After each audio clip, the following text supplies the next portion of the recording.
me da los papeles rápido. No, yo porque la colita le di a agarrarlo del pelo así.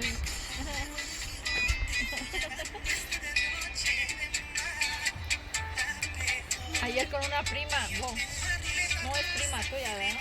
No. La Laura, con la prima del primo. La prima del primo. Estábamos hablando ayer y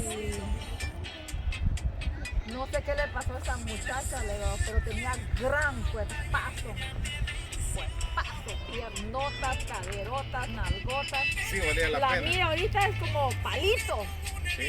como que la chupó, me dice, la baby. Le dije yo, la baby no te va a hacer eso. ¿Qué le habrá pasado entonces? No sé. Me chupó el vato. No tiene ni culo, ni nalgas, ni nada, tiene ya.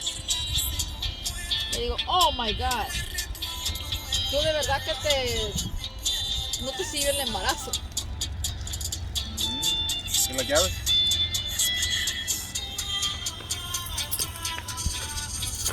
No, qué frío. ¿Quedó manchado ahí o no?